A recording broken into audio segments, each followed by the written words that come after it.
Howdy folks, welcome back. Got a couple of broken Chevrolets for us this time. This is a 2003 Chevy Silverado. It's got a laundry list of problems. Looks like it's also had a laundry list of modifications. And in the background over there is a 2007, I think, Chevy Trailblazer. It's stock, but it's also got a pretty long list. Alright, we'll start with the Trailblazer. Here's the list. Pretty clean car, really. He said the air conditioning compressor's got a pretty bad rattle. The blower motor doesn't work on the first 4 positions, only works on high, so probably got a bad resistor there. The rear axle seal is leaking on the passenger side, he says. And he attempted a DIY brake job on the rear axle. See, it's got all new pads and rotors. Looks like maybe new calipers too. And he tells me that the rear brakes do nothing. He told me you can push the brake pedal and spin the wheel by hand, so he would like me to investigate that. So the Silverado belongs to his son. It's also had some DIY repairs that have gone awry. See in here, it's got a new upper control arm, a new half shaft, and a new lower ball joint. And I can already see they've got the cams all maxed out on that upper control arm, so they must be trying to fix the suspension geometry issues from this trailer park lift kit. And the tire on the back there, that used to be on the front. That's what it's been doing, is wearing out the inside of the tires. He said he only gets about a year out of a set of front tires, which is ridiculous. He wants me to look at the brakes. I could hear him grinding pretty bad when he pulled in. I went ahead and ordered a left front caliper. He thinks it might be sticking. It pulls real bad to the left, I guess. So we'll have to figure out whether that's a caliper issue or if it's just this messed up suspension. And yeah, I don't know what else he really wants to do with it. Just look it over, I guess. The truck's pretty rough. Are you guys ready? It's gonna be a good one. Let's start with the new side, the side that's been fixed on. So we do have a new lower ball joint. Looks like we tore the boot already, possibly on install, possibly because of the ridiculous lift that this truck has. So you see we're all the way at the end of the slot on the upper control arm there as far as our adjustment goes. Got our new half shaft in there, but it turns fine. I don't think the caliper's hung up. No worries there. The clunking sound you hear is the center cap on the rim. Well, let's take a look at the other side. So it would appear that it's got a new sway bar link, a new upper ball joint, possibly a new lower ball joint because it's got a grease zerk, and I don't think these had grease zerks originally. Check out that half shaft. Boot's completely gone.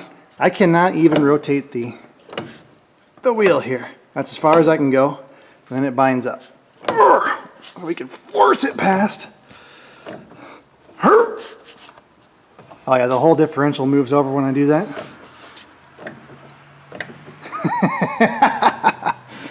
Okie doke. Brakes are pretty bad here too. It's like the tie rod boots are all torn as well, just from being at this goofy angle. Moderate leaks on the engine. This is a 5.3, no big deal there.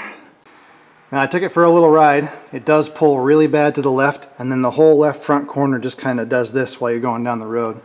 So I think we're probably going to have to do some dead reckoning on the suspension, get that a little bit closer, and then we'll send it out for an alignment. I'm not set up to do alignments right now. I got a guy that wants to sell me an alignment rack. I've been thinking about buying it. Doesn't want that much money for it. Fuel lines, pretty rusty. Those probably won't make it a whole lot longer. Oh no, they've already been patched. No worries there. Looks like we got a new brake line. These are notorious for the brake lines rusting out.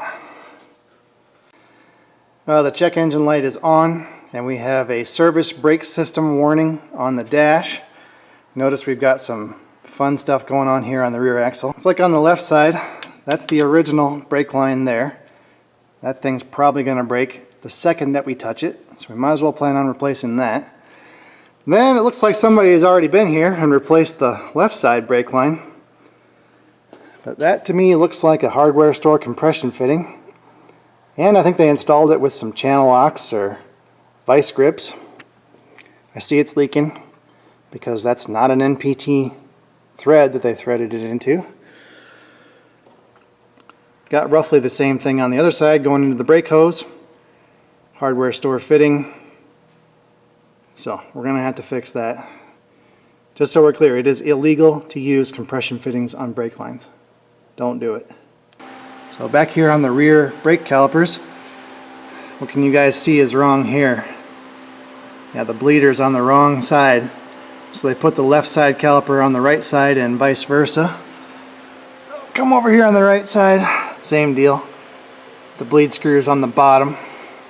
So somebody must have put calipers on it at one time and got that backwards. So we'll try to fix that too. The brake rotors don't look too awful bad back here. We might be able to just turn them, get away with that. So there's our lift kit in the rear. They just put a spacer in it. Okay, let's tear into it.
Well,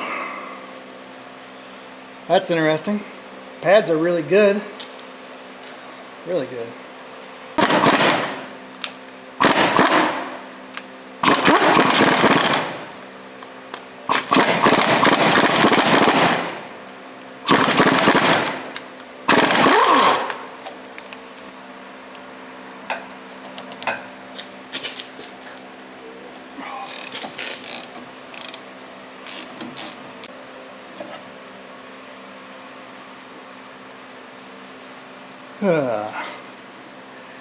Every single caliper on this truck's had different caliper pin hardware. Okay, say we go ahead and take this brake line loose, make a new one. It's not going to live very long, so might as well get that done.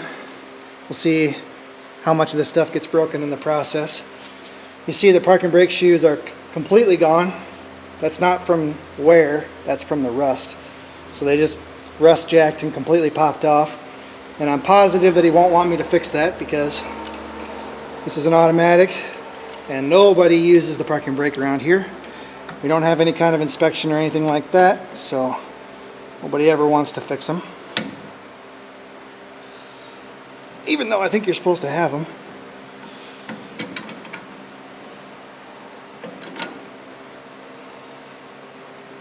Hey, that actually came loose. No, it didn't.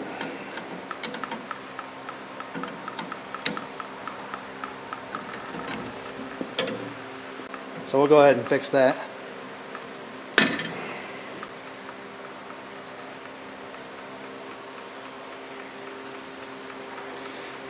So we'll need a new nut. Could possibly drill this one out, but it'd be best to replace it.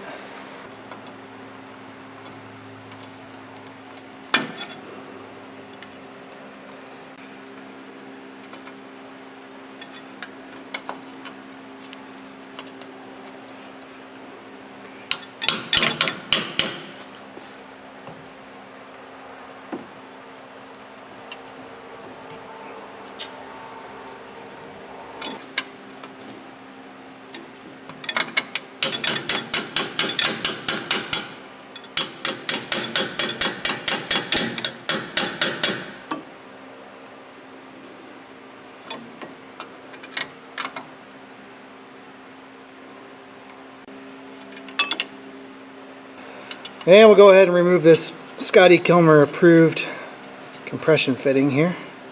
Oh yeah.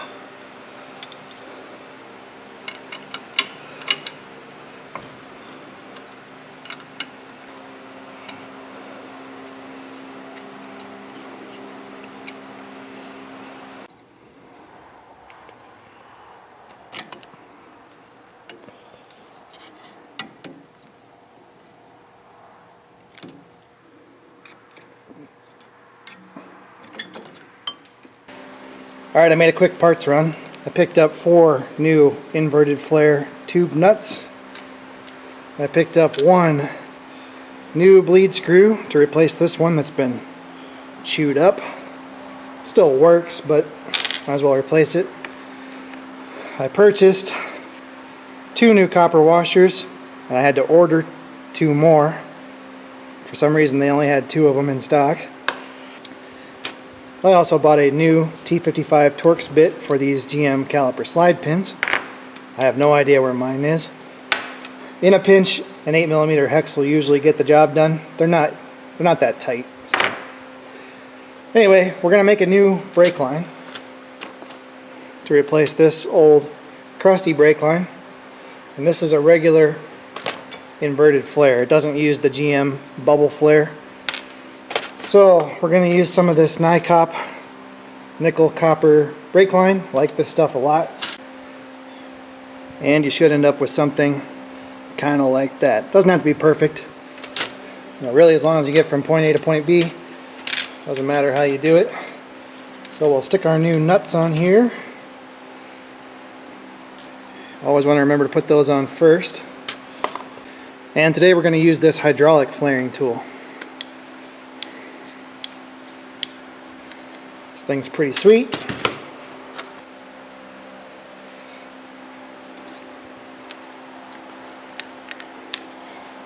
This tool is fantastic. So all you got to do, clamp your line inside the tool with the end flush with the end of the die.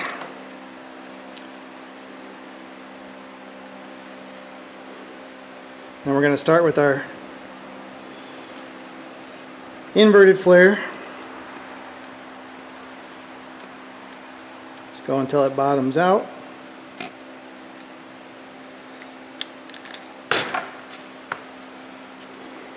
Now we use the cone.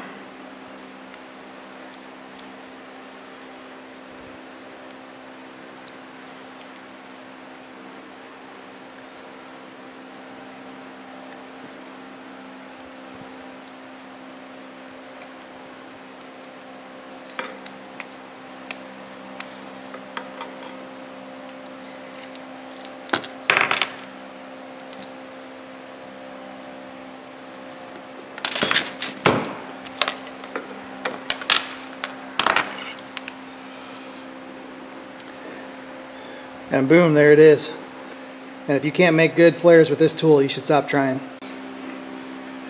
So I like to put a little bit of never seize between the nut and the brake line. So you can put it on the threads too if you want, but usually the problem is that the line rusts inside of the nut. Well, good morning folks. It's the following day. That's right, it's a 2-day brake job. Talked to the customer last night. I think we've got a direction forward. Try to catch you guys up on where we're at right now. I got the new brake lines bent up and installed. They look pretty decent. So left side there, I got to reuse the original clip. Right side, I think I used all the original mounting hardware. Looks good. No compression fittings. Should work just fine.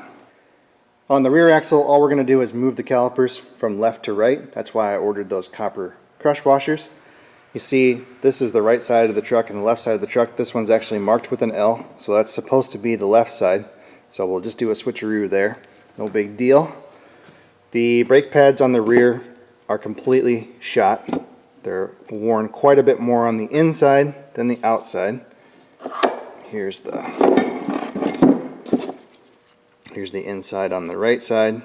So we're going to make sure we get all the rust jacking out of these caliper brackets.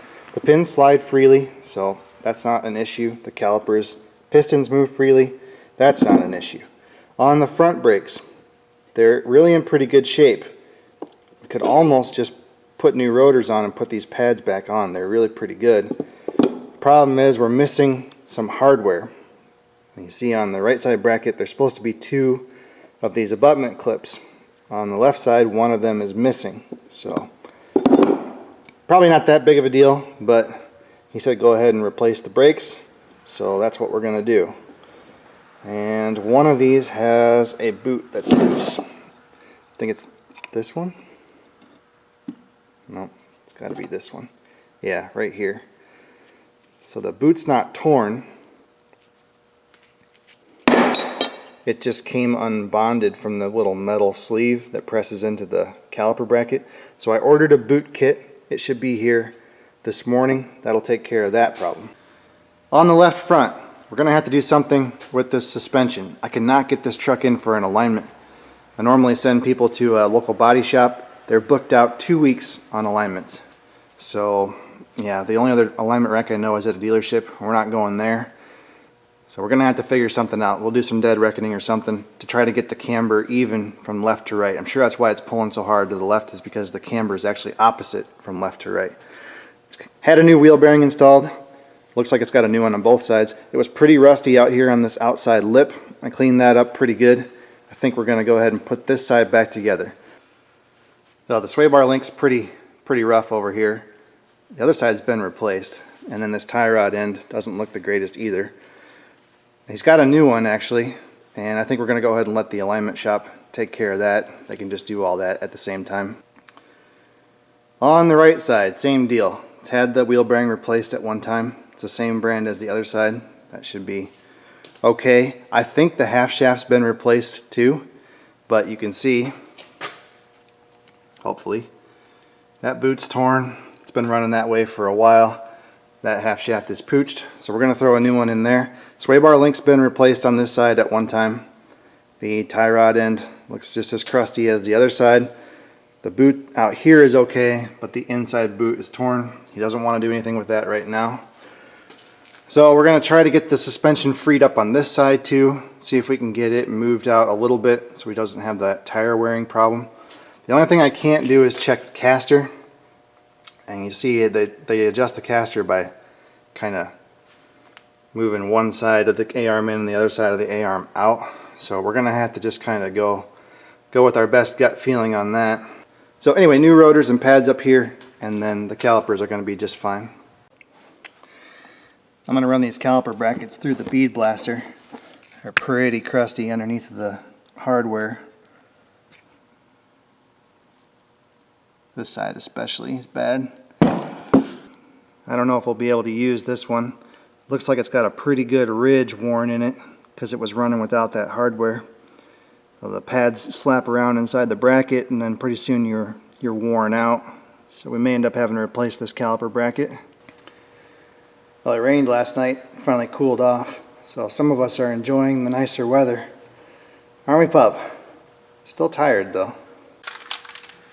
Alright guys, we're going to go ahead and put the rear brakes together. As predicted, the customer does not want to fix the parking brakes. Nobody ever wants to fix those. The only people who ever use a parking brake around here are people driving a manual transmission, and I'm pretty sure I'm the last guy left driving a manual transmission, so yeah, they never get fixed. Part stores don't carry parts for them. It's all special order, so yeah, we're going to put it back together and not worry about it. You know, if the customer doesn't want to fix it, I can't make them fix it, so we'll just note it on the invoice and do as they say. So we're going to put a little bit of this Sta-Bil rust stopper on the hub.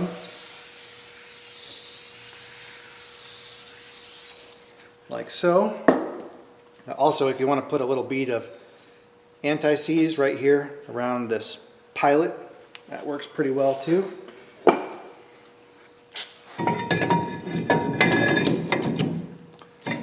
I went ahead and cleaned the hub up just using a little whizzy wheel and a wire brush.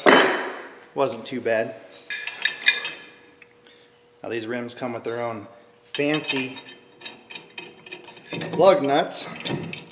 Takes a special socket, which luckily the customer had.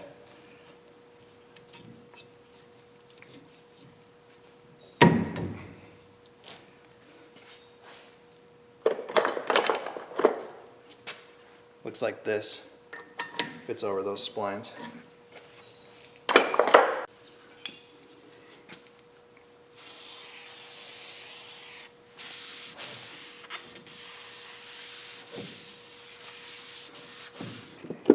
Okay, our caliper bracket is all cleaned up. Just right here where the pads ride, that's the important part. Now we're going to go ahead and pull these pins out. This one's pretty crusty, so we're going to clean it up as best we can.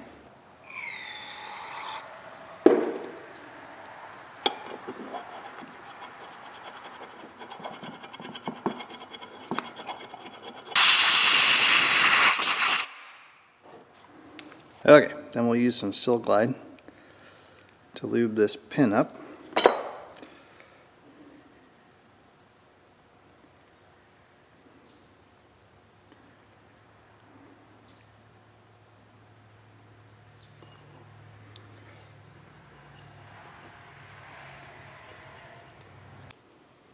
And yeah, you can over lube them, but these ones have a flat on them, so they're not going to hydro lock in the bore. Okay, that looks good.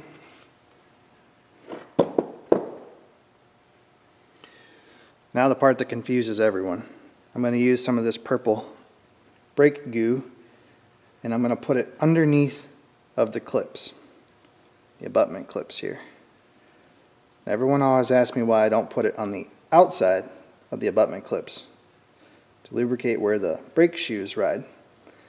And you can do that if you want to, but it doesn't really do any good because it just washes off immediately. And it's not really necessary because the brake clips, the abutment clips, are stainless steel. And unfortunately we're going to have to reuse our abutment clips because the new ones that come with the pads they're too narrow. So it's not the best thing to do, but they're stainless steel, they should be okay. These calipers have been replaced at some point, positive of that.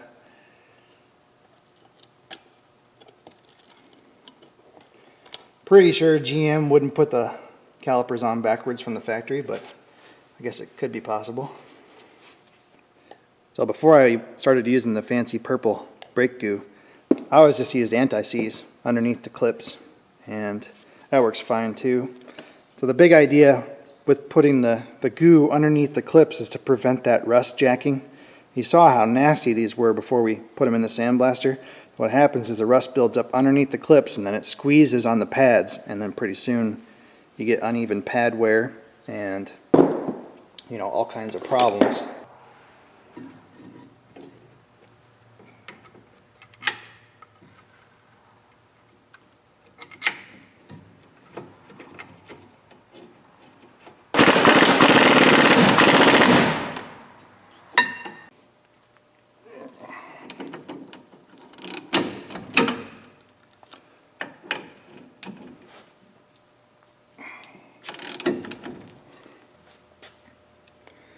I'll put a little bit of this purple goo on the ears and on the piston right here.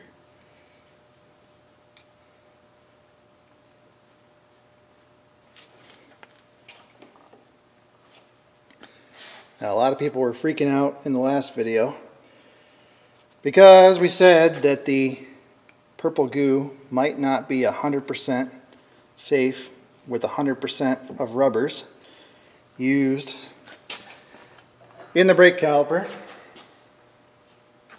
So I received a lot of comments about using the purple goo on the caliper piston, which has a rubber boot. So do what you want. I don't think it's going to hurt anything, but that's just me.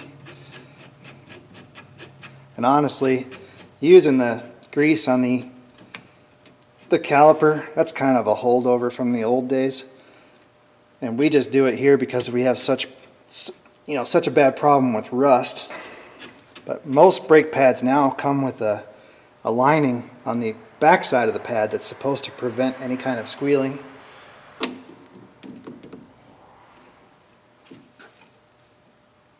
Okay.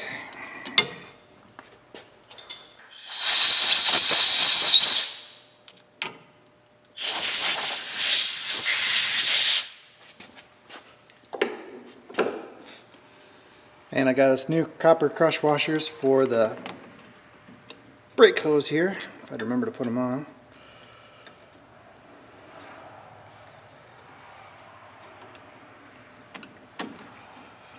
And I've heard, you know, anecdotally that you can heat these up, like with a propane torch, and anneal them and reuse them, but they're really cheap. Any place that sells brakes will sell the copper washers too. There we go.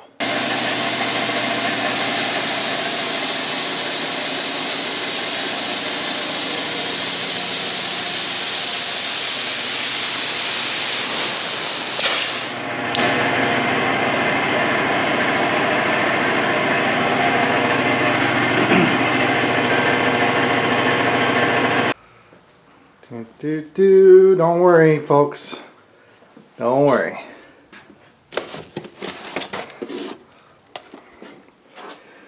I am prepared. These air hoses are junk. Can't buy a good one, so I just keep extras on the shelf. Well, I think we're done in the back for right now. So let's turn our attention to getting this axle shaft out of here. It's been a while since I worked on one of these Chevys, but I think the axle will come out without taking the knuckle apart. I may have to pull this sway bar link loose, which that normally involves a torch, but this one's been replaced, so there might be a chance we'll get it out of there. Let's just see what happens.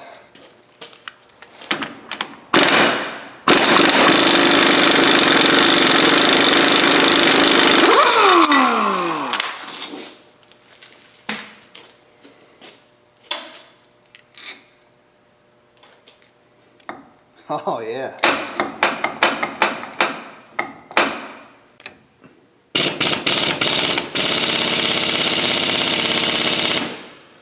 Not so much, buddy. Not so much. We'll try it here.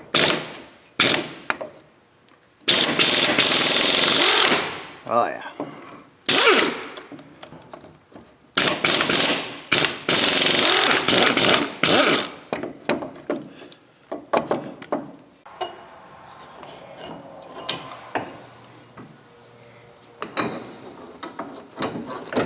Ha! Oh boy, doesn't get much easier than that. Cool. Must be the 2500s I'm thinking of where you got to pull the sway bar link.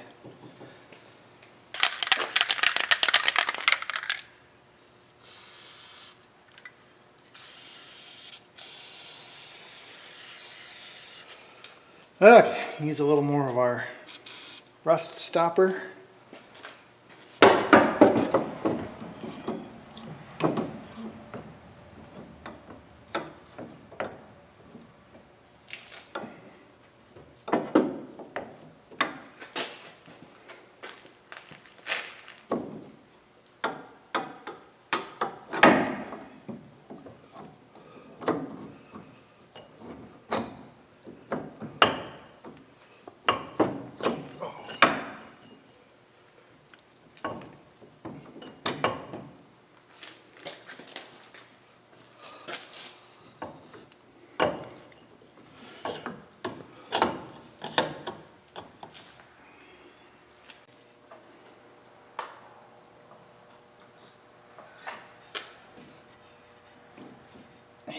Just too much of an angle.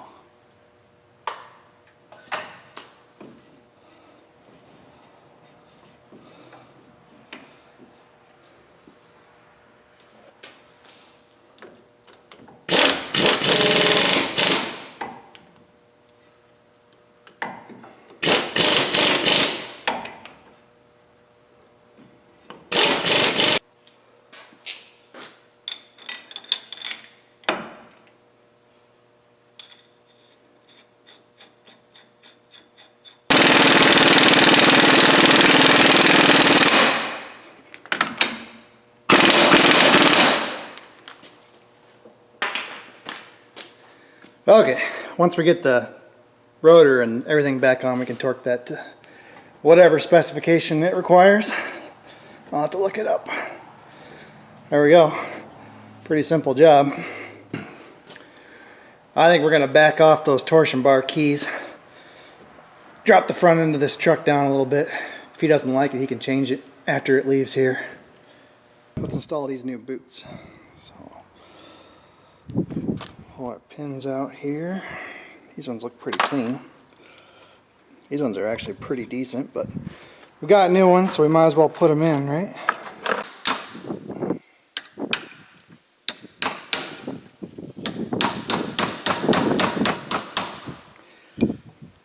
One side falling out, the other side won't come out with a sledgehammer.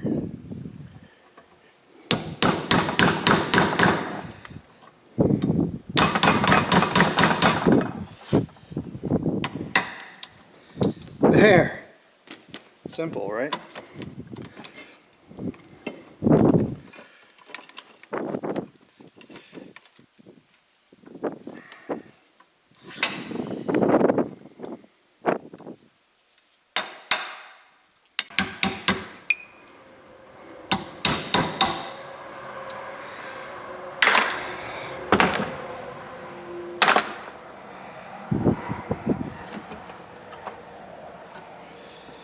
Oh, the wind's probably blowing the audio out. Now, down inside here is a little rubber sleeve.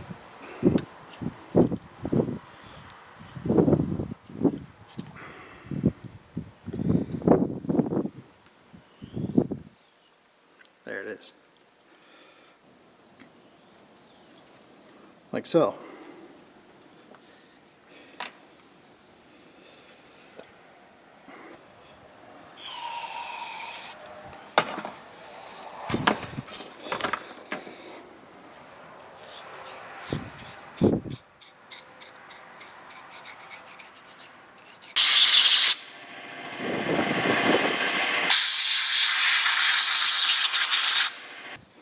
So our boot kit comes with the new rubber sleeves. Just push those in with the, I'm using a 7mm socket.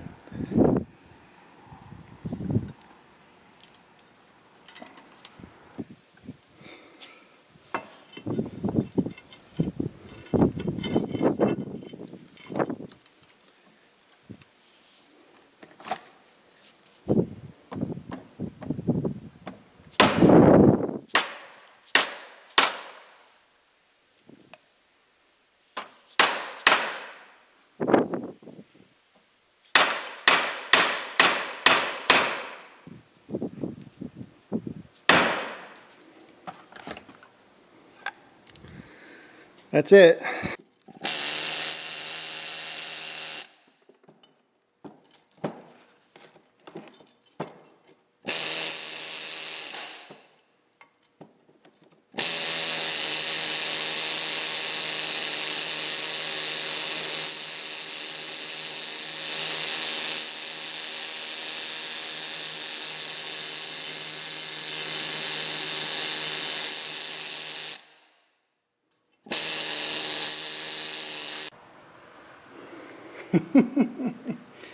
Have I mentioned this truck is rusty? This caliper bracket was actually so rusted and built up with scale that the caliper hardware wouldn't fit over the bracket itself. I had to chip all that stuff off before this abutment clip would even fit on there. So, she's getting a little rusty. Don't get it on the boot. Will be instantly destroyed.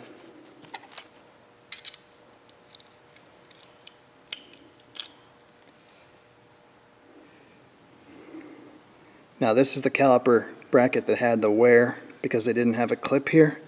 So what I think we're going to do, in an effort to save this guy some money, we're just going to swap the caliper brackets from side to side. They're the same. I mean, the brackets themselves are identical. So I think what we'll do, we'll just take this one and make it into the right side and this one the left side so that the brake shoes are putting, you know, they're bearing on this surface on the opposite side of the bracket that isn't worn. Well, our plan's not going to work. I knocked some more rust off this caliper bracket and there is a difference between the two. It's this little feature here. It's on this side versus this side. And then this little nub here is slightly off of center too. So I don't want to start grinding pieces off the caliper bracket because I don't know if it's important. So I think we're just going to put it back like it was, and we'll live with that small amount of wear on the caliper bracket. Well, torque spec is 55 foot-pounds on the flange bolts here.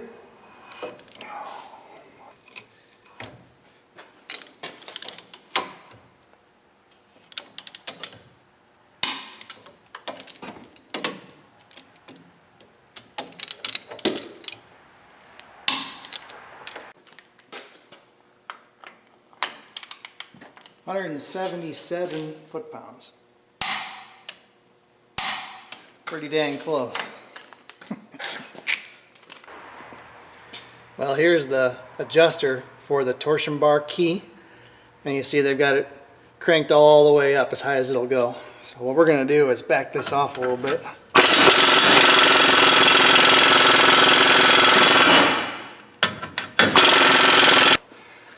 We'll try that for now. You know, this was a good idea by GM to make this adjustable. If you put a plow or something on the front of this thing, you know, you can raise the front of the truck back up and compensate for that. But the problem is it leaves it open to abuse. Hello, assistant. Hello. Ready to bleed brakes? Well, I would like to kindly remind everybody that you bought a thing to replace me, and yet this is the second time you've requested me to bleed brakes since then. I think it's been a lot more than 2 times. The problem is I don't have the right adapter for this truck. Oh. So you're going to be my adapter. Great. I didn't even move, and you got me dirty. Tragedy in the shop, folks. Like, seriously, I haven't even been dressed for 10 minutes. Tragedy. Dirty. I have things to do today and places to go. This is ridiculous. Sorry. Well, Dirty. are you kidding me? Right. Jumpy. Why jumpy? Why are you wearing that? Well, because clearly I need to wear protective gear when I come out to the shop. That's why you can't have nice things. She needs a uniform, kiddo. Yeah. We need a car one. All right, can we bleed the brakes, or you got to go to wardrobe right now? I want to see. I want to see. You can see, kiddo. Look at this. I don't even make you climb a ladder. And I can. This is accommodation. Come in. Come in. Don't step on that, kiddo. That's dangerous. Why? It's not a skateboard. Okay, well, somebody please get me a 10mm wrench. I forgot that this is in the wrong spot. I use my regular fancy bleeder wrench. It's a big blue thing. It's a toolbox. Oh. Second drawer down, left-hand side. Or 10 centimeters. No, I need the one that's open on the end. It'll be close to the front. This one actually says 10 millimeters. They all, yeah. That's it. Thank you. All right. I can't, because I have to bleed the brakes. Okay, are you ready? No, because I have a 3-year-old in my way. Okay. I'm ready. Push down. Now let up. Push down. Let up. Push down. That's good. We got it pretty good with the gravity. Okay, 3 more times. All right, thank you, assistant. You're welcome. Add the cleaning cost to my bill. Uh-huh. Just wait, I'm going shopping today, so yeah, you'll so- get that bill. Yeah, send me a bill for cleaning the shirt, not buying a new one. No. Well, when I read the codes out of this truck, one of the codes stored in the PCM was a P0449, which is a canister vent valve control circuit code.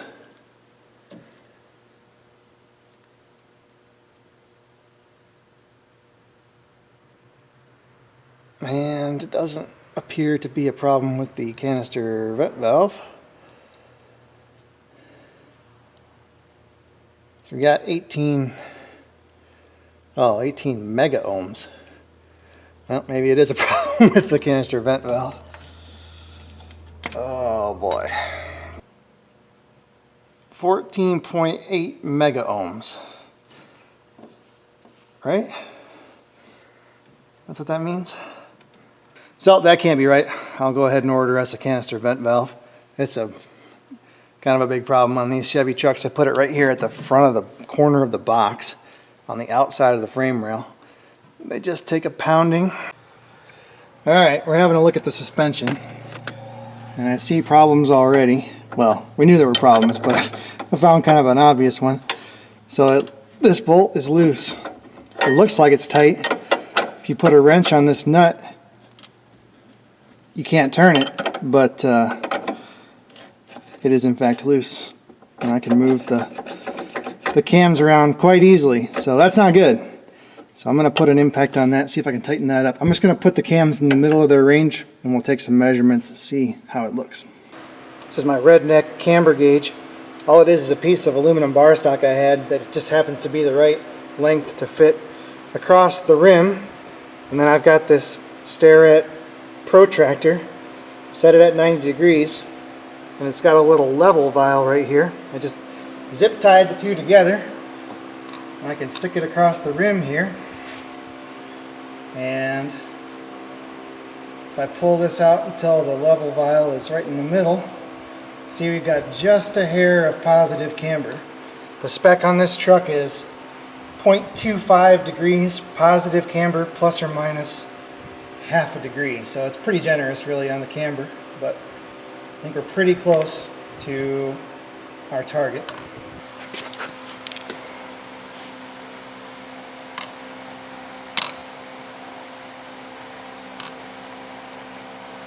So same deal on the other side. Right there is level, or just off the bottom of the rim. So we've got just a hair of positive camber. All right, last step, I want to try to set the toe on this truck. We have a lot of distractions in the shop today. I'm told this is what happens when you work on a Sunday. Yeah. You get distractions. Yeah, distractions. All right. So here's the setup. String between the front axle and the rear axle. Steering wheel set at 0. Actually, it's supposed to be set at 1 degree, but whatever. Set it at 0. And then we're going to check the toe with the string. Now, the spec is plus 0.1, plus or minus 0.2 degrees. So, again, pretty generous on the toe. What I think we're going to do is we'll see if the tie rod links will come loose. If they will, we'll move it out until it contacts the string on both sides of the tire here. Typically on trucks, the rear axle is actually narrower than the front axle. So if we just set it for contact, that should be pretty close to our 0.1 degrees of toe out. But on this truck, because it's been, what do you want to say, modified, I don't know that that's actually true. The front might actually be narrower than the rear, so I'm not sure where we're going to end up, but we've got to be better than what we have right now, which is pretty substantial toe in on this side.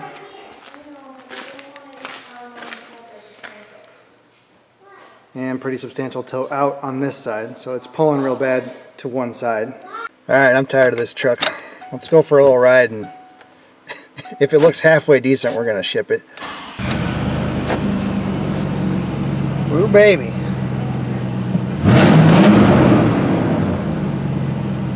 Got some aftermarket exhaust going on here. So I'll go ahead and replace that vent valve off camera. You guys don't need to see that.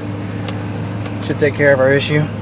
She runs a little rough when you first start it up, especially after it's been sitting, but I don't really feel where it's got a dead miss. It does have a P0300 code stored, so obviously there are some misfires at some time. I don't know how much longer this thing's really gonna last.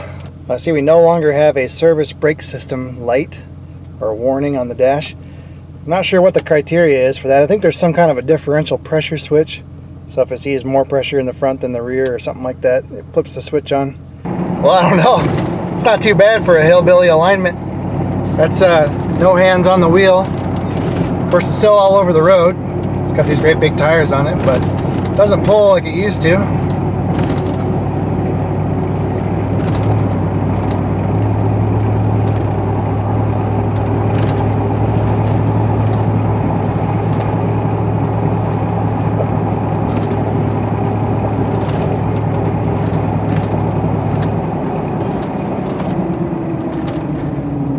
Oh yeah, we got all kinds of brakes. Brr. Do a little U-turn here.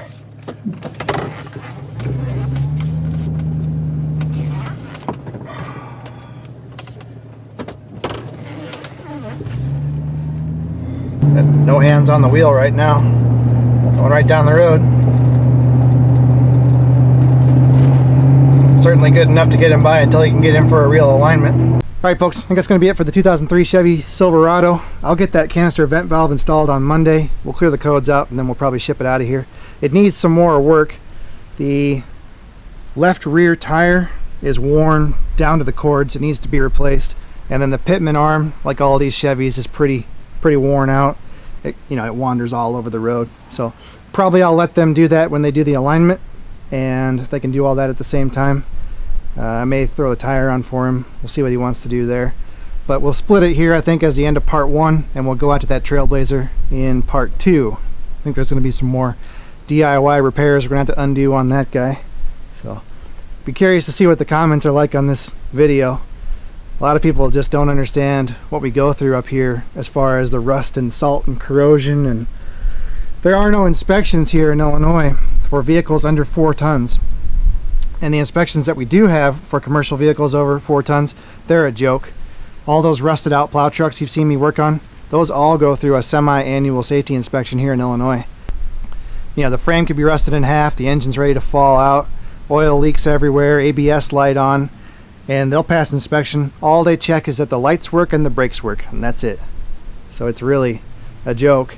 And the problem that we run into is that people run their vehicles well beyond where it's safe or even practical to keep them on the road, and there's nothing really that you can do about it, other than try to encourage people to fix their vehicles. But this is the kind of stuff that's out there coming down the road at you at 80 miles an hour. So think about that the next time you pay your insurance premiums.